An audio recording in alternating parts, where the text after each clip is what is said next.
हर हर महादेव दोस्तों। स्वागत है आपका हमारे YouTube चैनल पर। आज की वीडियो में हम सुनेंगे शिव महापुराण श्री कोटि रुद्र संहिता का 28वां अध्याय वैद्यनाथेश्वर शिव महात्म्य। सूत जी बोले, हे ब्राह्मणों, अब मैं वैद्यनाथेश्वर ज्योतिर्लिंग का पापहारी महात्म्य बताता हूँ।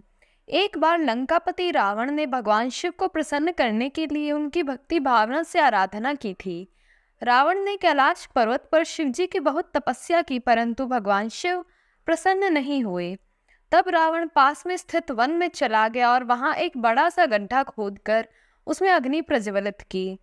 वहीं पास में उसने शिवजी की प्रतिमा स्थापित की। फिर उसने त्रिलोकनाथ को प्रसन्न करने हेतु कठोर तपस्या आरंभ कर दी।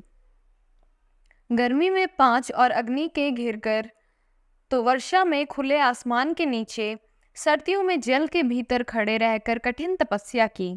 फिर भी शिवजी प्रसन्न नहीं हुए। तब राक्षस राज रावण ने अग्नि में अपने सिर को काटकर भेंट करना शुरू कर दिया।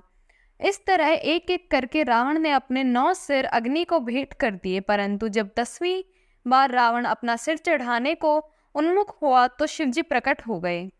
शिवजी ने साक्षात दर्शन पाकर रावण बहुत प्रसन्न हुआ और उनकी अनेकों प्रकार से स्तुति करने लगा।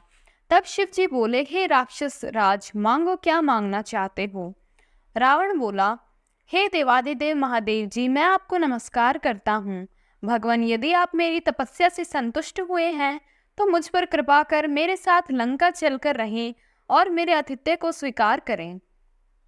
प्रभु, मैं आपकी शरण में आया हूँ, कृपा कर मेरे मनोरथों को पूर्ण कीजिए। रावण के वचन सुनकर शिवजी आश्चर्य में पड़ गए। तब उन्होंने सर्वप्रथम रावण को पूर्व की भांति निरोग किया और उसे अतुल बल प्रदान किया। तत्पश्चात उन्होंने रावण को अपना ज्योतिर्मय लिंग प्रदान किया और कहा कि मैं इस शिवलिंग में ज्योतिर्मय रूप में स्थित हूँ, इसलिए तुम इसे अपने स्थान पर ले जाओ।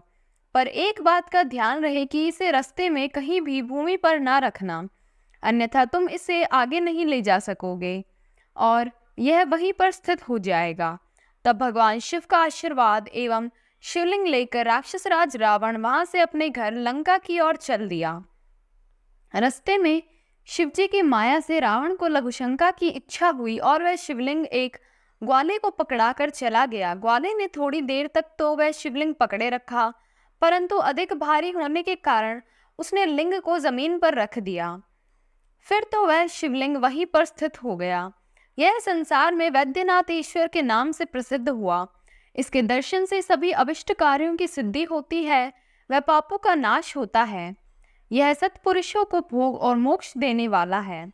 जब रावण को वापस आने पर यह ज्ञात हुआ कि शिवलिंग वहीं स्थित हो गया है, तो वह दर्शन के पश्चात लंका लौट गया।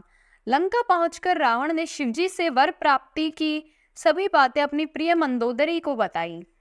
उधर जब देवताओं को ज्ञात हुआ कि भगवान शिव ने ज्योतिर्लिंग की स्थापना हो गई है, तो सबने वहां आकर विधिवत शिवलिंग का दर्शन व पूजन किया, परंतु रावण के वरदान प्राप्ति के विषय में सुनकर देवता घबरा उठे। तब उन्होंने देवऋषि नारद को लंकापति के पास भेजा। नारद जी रावण के पास गए और बोले, हे राक्षस राज, आपको भगवान शिव ने बलशाली होने का वरदान प्रदान किया है, परंतु आप अपने बल की परीक्षा तो की ही नहीं, इसलिए आपको कैलाश पर्वत को ही हिलाकर अपने बल व पराक्रम की परीक्षा करनी चाहिए। तब रावण कैलाश पर्वत के निकट पहुंचकर उसे उखाड़ने की कोशिश करने लगा, जिससे कैलाश पर्वत डोलने लगा।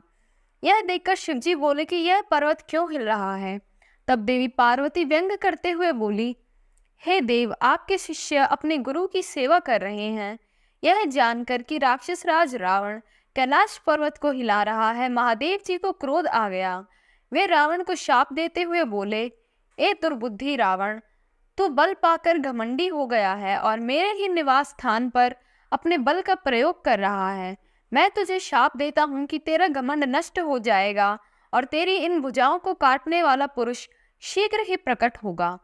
यह सुनकर रावण को कोई दुख नहीं हुआ और वह प्रसन्न मन से लंका लौट आया। उसने मन ही मन त्रिलोक को अपने वश में करने की प्रतिज्ञा कर ली। मैंने आपको वैद्यनाथ नामक शिवलिंग का महात्म्य सुनाया, जो कि मनुष्य के समस्त पापों का नाश करने वाला तथा शिवलोक की प्राप्ति करने वाला है। ओम नमः शिवाय।